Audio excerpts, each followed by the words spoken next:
Welcome to Fruit Snacks, a weekday podcast that covers big ideas about the Christian worldview in a bite-sized format.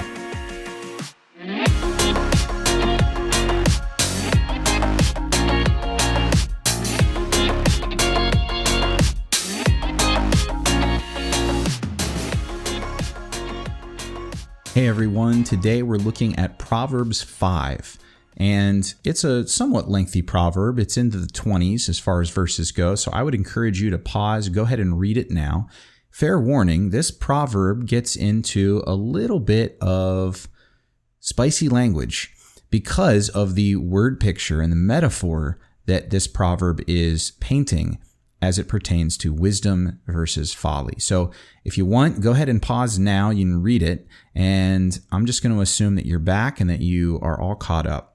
So Proverbs 5, as I said, contrasts the pursuit of wisdom and folly with something interesting, with the temptation to commit adultery versus staying faithful to one's spouse. So foolishness and folly is basically talked about as if it's just like being tempted or led astray by a prostitute, basically, versus wisdom and the path of wisdom being equated to staying at home and being intimate with and faithful to one's married spouse.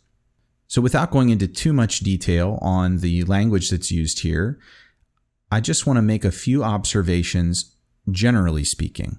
One is that the proverb is, I think, drawing this contrast because one of the intents of the writer is to illustrate this idea, as we see in verse 3, that foolish things and sinful things, things that ultimately will hurt us, are initially very inviting and even alluring. That the attractiveness of this harlot is difficult to resist based on the language that's used and the way that she's described. It is not an easy task to turn her down and to understand in that moment where all of this is going to lead to, which is why it makes it a difficult choice. It's not always easy to choose wisdom, but it is worth it, because what we see right in the very next verse is that it is in the end where the price is paid. So foolishness and sin may seem very attractive initially, but you don't pay the price for sin up front. You pay it on the back end.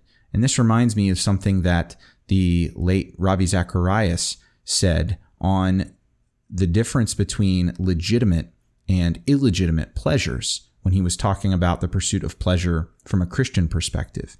And he said something to the effect of the following: that you know a pleasure is a legitimate or godly pleasure when you have to pay the price for it up front. And you should always be wary of a pleasure or suspect it of being an illegitimate or sinful pleasure if you have to pay for it on the back end. Think about it in this way. A legitimate pleasure like getting in shape or learning a new skill requires you to pay the price up front. You have to do the work before you can enjoy the benefit.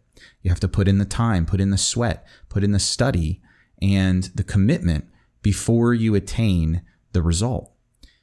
But things like adultery, as it's described here, you get the benefit up front and you don't pay the price for it until well after you have gotten that initial pleasure. That's an illegitimate pleasure. And it's a sign or a mark for us to use as we think through whether something we're interested in or pursuing in our lives is illegitimate or legitimate. Now in verses 9 through 14, we see an outline, generally speaking, of the consequences of the pursuit of this kind of illegitimate pleasure. And one of the things that you can see, again, and this is in the ancient context, is if a man were to go and engage in relationships with prostitutes, he ran the risk that she could become pregnant.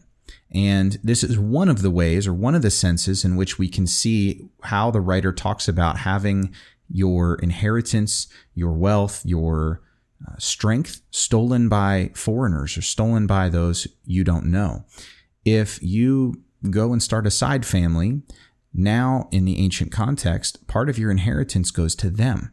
And so you've just divided your household and you have made yourself weaker as a result.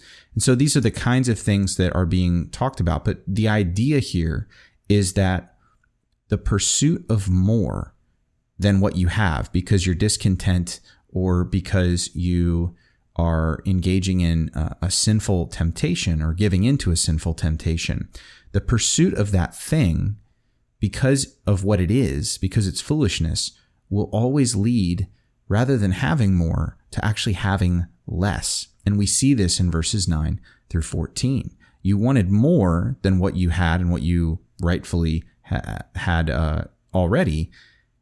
And in fact, instead of getting more, you're going to end up with less. Now, verses 15 through 23, the end of the proverb, suggest a better way.